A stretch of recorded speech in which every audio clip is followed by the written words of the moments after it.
Hi friends, ಎಲ್ರಿಗೂ ನಮಸ್ಕಾರ. Welcome back to my channel. ನಾನಿವತ್ತು ರವೆ ಇಡ್ಲಿ ರೆಸಿಪಿಯನ್ನು ಮಾಡ್ತಾಯಿದ್ದೀನಿ. ಹಾಗೆ ಯಾರೆಲ್ಲ ನನ್ನ ಚಾನಲ್ನ ಸಬ್ಸ್ಕ್ರೈಬ್ ಮಾಡ್ದಲೇ ನೋಡ್ತಿದ್ದೀರಾ, ಪ್ಲೀಸ್ ಫ್ರೆಂಡ್ಸ್ ಸಬ್ಸ್ಕ್ರೈಬ್ ಮಾಡ್ಕೊಳ್ಳಿ. ಹಾಗೆ ಇಷ್ಟ ಆದರೆ ಒಂದು ಲೈಕ್ ಕೊಡಿ ಮತ್ತು ಶೇರ್ ಮಾಡಿ. ವಿಡಿಯೋನ ಕೊನೆವರೆಗೂ ಸ್ಕಿಪ್ ಮಾಡದೆ ನೋಡಿ. ಈಗ ಒಲೆ ಮೇಲೆ ಒಂದು ಬಾಣಲಿ ಇಟ್ಕೊಂಡು ಅದಕ್ಕೆ ಒಂದು ಅರ್ಧ ಚಮಚ ಆಗೋಷ್ಟು ತುಪ್ಪನ ಹಾಕ್ಕೊಂಡಿದ್ದೀನಿ. ಅದಕ್ಕೆ ನೋಡಿ ಈಗ ಗೋಡಂಬಿನ ಹಾಕ್ತಾಯಿದ್ದೀನಿ. ಒಂದು 20 ಗೋಡಂಬಿ ಹಾಕ್ತಾಯಿದ್ದೀನಿ. ಈ ಗೋಡಂಬಿನ ನಾನು 1 ನಿಮಿಷ ಹಾಗೆ ಸಣ್ಣ ಉರಿಯಲ್ಲೇ ಹುರ್ಕೊಳ್ತೀನಿ.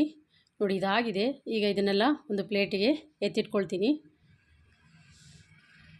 ಈಗ ನಾನು ಇದೇ ಬಾಣಲಿಗೆ 1 ಚಮಚ ಆಗುವಷ್ಟು ಎಣ್ಣೆನ ಹಾಕ್ಕೊಂಡು ಸ್ವಲ್ಪ ಸಾಸಿವೆ ಹಾಗೆ 1.5 ಚಮಚ ಆಗುವಷ್ಟು ಕಡಲೆಬೇಳೆ, 1 ಚಮಚ ಉದ್ದಿನಬೇಳೆ ಇಷ್ಟನ್ನು ಹಾಕ್ಕೊಂಡು ಸ್ವಲ್ಪ ಹೊತ್ತು ಫ್ರೈ ಮಾಡ್ಕೊಳ್ತೀನಿ. ತೀರಾ ಕಪ್ಪು ಹಾಗೆ ಮಾಡಬಾರ್ದು, ಸ್ವಲ್ಪ ಕ್ರಿಸ್ಪಿ ಬರಬೇಕು, ಅಲ್ಲಿವರೆಗೂ ಫ್ರೈ ಮಾಡ್ಕೋಬೇಕು. ನೋಡಿ ಇದಕ್ಕೆ ಸ್ವಲ್ಪ ಕರಿಬೇವು ಸೊಪ್ಪನ್ನು ಸಹ ಚಿಕ್ಕದಾಗಿ ಕಟ್ ಮಾಡಿ ಹಾಕ್ಕೊಂಡಿದ್ದೀನಿ. ಅದನ್ನು ಸಹ ಫ್ರೈ ಮಾಡ್ಕೋಬೇಕು. ಈಗ ನೋಡಿ ಈ ಬಟ್ಲಲ್ಲಿ ನಾನು 1.5 ಬಟ್ಲಾಗುವಷ್ಟು ರವೆನ ಹಾಕ್ಕೊಳ್ತೀನಿ. ಇದು ನಾವು ಮಾಮೂಲಿ ಏನು ಉಪ್ಪಿಟ್ಟು ಕೇಸರಿ ಬಾತ್ ಮಾಡ್ತೀವಲ್ಲ ಆ ಸಣ್ಣ ರವೆ, ಆ ರವೆನ 1.5 ಬಟ್ಲ ಹಾಕ್ಕೊಂಡು 1 ನಿಮಿಷ ಹುರ್ಕೊಂಡ್ರೆ ಸಾಕು. ನೋಡಿ ಇವಾಗ ಸಣ್ಣದಾಗಿ ಹಸಿಮೆಣ್ಸಿಕಾಯಿನೂ ಕಟ್ ಮಾಡಿ ಇಟ್ಕೊಂಡಿದೆ. ಹಸಿಮೆಣ್ಸಿಕಾಯಿನೂ ಸಹ ಹಾಕ್ಕೊಳ್ತಾ ಇದ್ದೀನಿ. ಈ ರವೆನ 1 ನಿಮಿಷ ಹುರ್ಕೊಂಡ್ರೆ ಸಾಕು, ಜಾಸ್ತಿ ಹೊತ್ತೇನು ಹುರಿಯೋದು ಬೇಡ. ನೋಡಿದೆ ಆಲ್ಮೋಸ್ಟ್ ಆಗ್ತಾಯಿದೆ. ನೋಡಿ ಇದಾಗಿದೆ. ಈಗ ಇದನ್ನು ಒಂದು 10 ನಿಮಿಷ ನಾನು ಪಕ್ಕಕ್ಕೆ ಎತ್ತಿಟ್ಕೊಂಡು ತಣ್ಣಗಾಗಲಿಕ್ಕೆ ಬಿಡ್ತೀನಿ. ನೋಡಿ ಈಗ ರವೆ ಎಲ್ಲ ತಣ್ಣಗಾಗಿದೆ.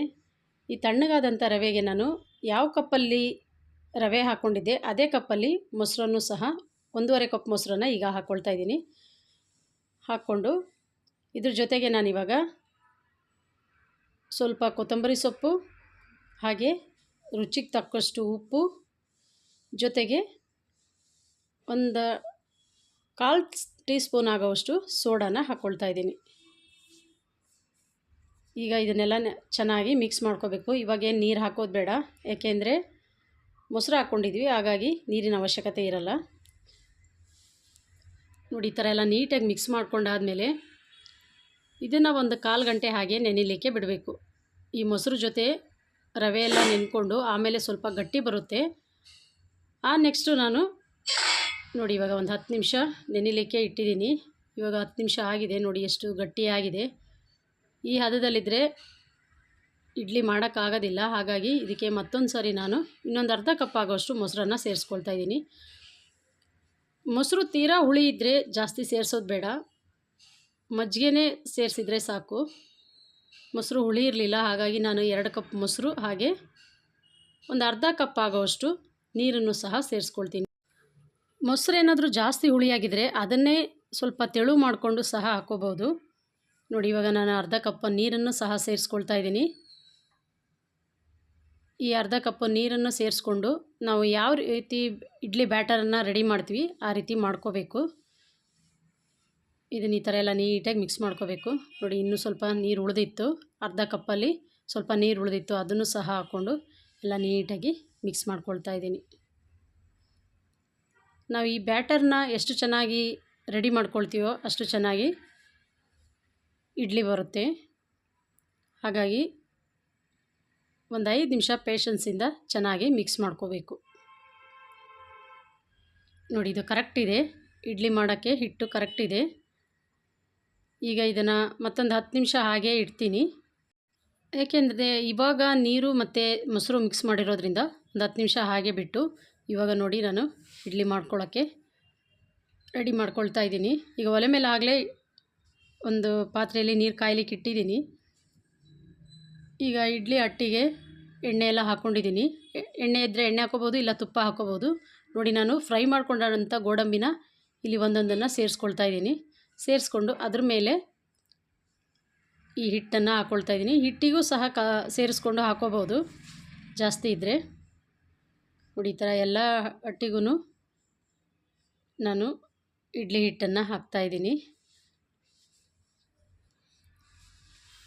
ಈ ಥರ ಪ್ರತಿಯೊಂದು ಅಟ್ಟಿಗೂ ಹಾಕ್ಕೋಬೇಕು. ಈಗ ಇನ್ನೊಂದು ಅಟ್ಟಿಗೂ ಸಹ ಇದೇ ಥರ ಹಾಕ್ತಾಯಿದ್ದೀನಿ.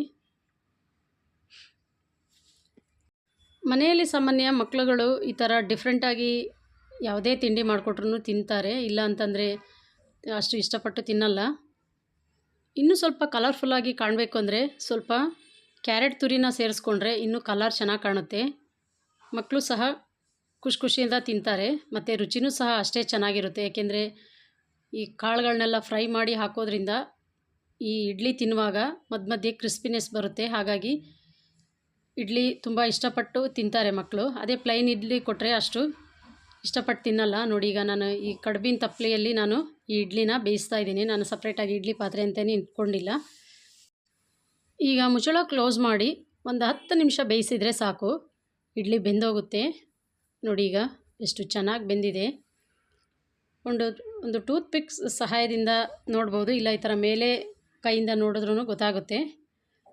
ಈಗ ನೋಡಿ ತೆಗಿತಾ ಇದ್ದೀನಿ. ಮೊದಲೇ ನಾನು 2 ತೆಗೆದಿದ್ದೆ, ಏಕೆಂದರೆ ಮಗಳು ಸ್ಕೂಲಿಗೆ ಹೊರಟಿದ್ಲು. ಸೊ ಹಾಗಾಗಿ ಅವಳಿಗೆ ತಿಂಡಿ ತಿನ್ನಿಸ್ಬೇಕಿತ್ತಲ್ವ, ಹಾಗಾಗಿ ಅವಳಿಗೆ ತಿಂಡಿ ತಿನ್ನಿಸಿ ಕಳಿಸಿ ಆದಮೇಲೆ ನಾನು ಈಗ ಎಲ್ಲ ತೆಗಿತಾ ಇದ್ದೀನಿ. ಒಂದು ಸ್ವಲ್ಪನೂ ಅಂಟ್ಕೊಳ್ಳಲ್ಲ, ಅಷ್ಟು ಚೆನ್ನಾಗಿ ಬಂದಿರುತ್ತೆ. ಅಷ್ಟೇ ಸ್ಮೂತಾಗಿ, ಜೊತೆಗೆ ಅಷ್ಟೇ ಸ್ಪಾಂಜಿಯಾಗಿ ಸಹ ಇರುತ್ತೆ. ತಿನ್ನಲಿಕ್ಕೂ ಸಹ ಅಷ್ಟೇ ರುಚಿಯಾಗಿರುತ್ತೆ. ಈಗ ನಾನು ಇದೇ ಥರ ಎಲ್ಲ ಇಡ್ಲಿಗಳನ್ನು ತೆಕ್ಕೊಳ್ತೀನಿ. ನೋಡಿ, ಈಗ ಒಂದು ಮುರಿದು ತೋರಿಸ್ತೀನಿ ಎಷ್ಟು ಚೆನ್ನಾಗಿ ಬಂದಿದೆ ಇಡ್ಲಿ. ನೋಡೋಕ್ಕೆ ಎಷ್ಟು ಚೆನ್ನಾಗಿದೆಯೋ, ತಿನ್ನಲಿಕ್ಕೂ ಸಹ ಅಷ್ಟೇ ರುಚಿಯಾಗಿರುತ್ತೆ. ಇದಕ್ಕೆ ನಾನು ಕಾಂಬಿನೇಷನ್ ಆಗಿ ಇದು ಬೇಳೆ ಸಾರು ಹಾಗೆ ಚಟ್ನಿ ಸಹ ಮಾಡಿದ್ದೆ. ಯಾಕೆ ಅಂತಂದರೆ ಇದಕ್ಕೆ ಕಾಂಬಿನೇಷನು ಈರುಳ್ಳಿ ಸಾಗು ತುಂಬಾ ಚೆನ್ನಾಗಿರುತ್ತೆ. ಬಟ್ ಅದನ್ನು ಇವತ್ತು ಮಾಡೋಕ್ಕಾಗಲಿಲ್ಲ. ಈಗ ನಾನು ಇದನ್ನು ಇನ್ನೊಂದು ಸರ್ವಿಂಗ್ ಬೌಲ್ಗೆ ಸರ್ವ್ ಮಾಡಿದ್ದೀನಿ. ಓಕೆ ಫ್ರೆಂಡ್ಸ್, ಈ ರೆಸಿಪಿ ನಿಮಗೆಲ್ಲ ಇಷ್ಟ ಆಗಿದರೆ ಪ್ಲೀಸ್ ರೆಸಿಪಿಗೆ ಒಂದು ಲೈಕ್ ಕೊಡಿ. ಹಾಗೆ ಇನ್ನೂ ಯಾರೆಲ್ಲ ನನ್ನ ಚಾನಲ್ನ ಸಬ್ಸ್ಕ್ರೈಬ್ ಮಾಡ್ದಲೇ ನೋಡ್ತಾ ಇದ್ದೀರಾ, ಪ್ಲೀಸ್ ಫ್ರೆಂಡ್ಸ್ ಸಬ್ಸ್ಕ್ರೈಬ್ ಮಾಡ್ಕೊಳ್ಳಿ. ಹಾಗೆ ಫ್ರೆಂಡ್ಸ್ ಆ್ಯಂಡ್ ಫ್ಯಾಮಿಲಿಗೂ ಶೇರ್ ಮಾಡಿ. ಇನ್ನಷ್ಟು ಈಸಿ ರೆಸಿಪಿಗಾಗಿ ನನ್ನ ಪೂರ್ವಿಕಾ ವ್ಲಾಗ್ಸ್ ಇನ್ ಕನ್ನಡ ಎಂಬ ಯೂಟ್ಯೂಬ್ ಚಾನಲ್ನ ಸಬ್ಸ್ಕ್ರೈಬ್ ಮಾಡಿಕೊಂಡು ಪಕ್ಕದಲ್ಲಿರೋ ಬೆಲ್ ಬಟನ್ನ ಕ್ಲಿಕ್ ಮಾಡಿದ್ರೆ ನಾನು ಹಾಕೋ ಪ್ರತಿಯೊಂದು ವಿಡಿಯೋಗಳ ನೋಟಿಫಿಕೇಷನ್ ಸಹ ಬರುತ್ತೆ. ವಿಡಿಯೋ ನೋಡಿದ ಎಲ್ಲರಿಗೂ ಮತ್ತೊಮ್ಮೆ ನನ್ನ ಧನ್ಯವಾದಗಳು.